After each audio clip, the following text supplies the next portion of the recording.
Abraham Lincoln was born February 12, 1809, to parents Thomas and Nancy Lincoln. He grew up in a single-room log cabin with his family and had two siblings, an older sister named Sarah and a younger brother named Thomas. Sadly, he was faced to face the realities of death and loss from a young age.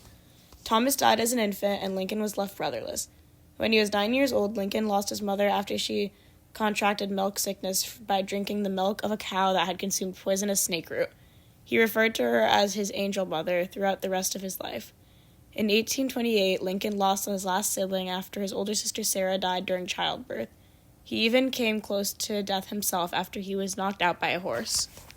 Despite these struggles, he continued to work on his family farm and got as much education as he could, even though he was only able to receive formal schooling for less than a year.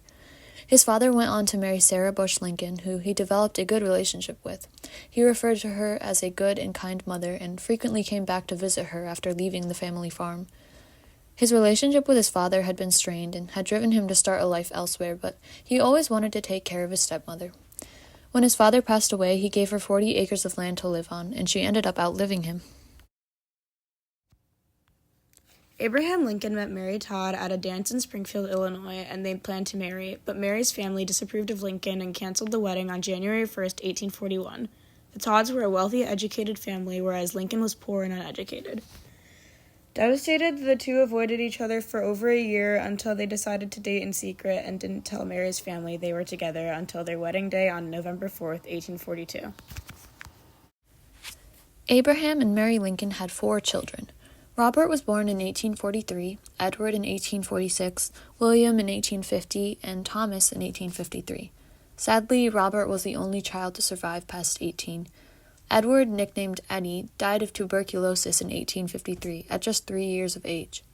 William, nicknamed Willie, died at age 11 during the Civil War, which made that time especially hard for the Lincoln family.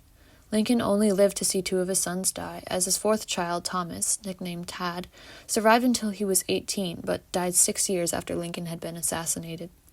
Tad had been a very wild-spirited boy who brought a lot of comedic delight to the Lincoln family during dark times. Lincoln's oldest son, Robert, on the other hand, was very quiet and polite. He was well educated and attended Harvard Law School. During the Civil War, he tried many times to leave school and join the Union Army, but Mary, his mother, would not let him. The country frowned upon Lincoln for not enlisting his own son to fight, so Robert left school briefly in 1865 to serve on the staff of General Ulysses S. Grant. His schooling paid off as he went on to become a successful lawyer and businessman. He served as the U.S. Secretary of War from 1881 to 1885 and the U.S. Ambassador to Great Britain from 1889 to 1892. Abraham Lincoln loved his children dearly. Willie and Tad would be allowed to interrupt meetings in the White House, which puzzled the staff who had never dealt with children there before. Lincoln also enjoyed visiting with his oldest son when he came home from Harvard.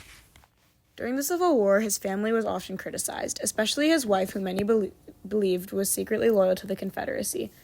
These accusations stemmed from the fact that her family was a wealthy slaveholding family who seceded from the Union with the Confederacy and fought against the Union during the Civil War. However, many openly expressed her disdain with the Confederate States, calling them rebels and traitors. She always remained loyal to the Union cause.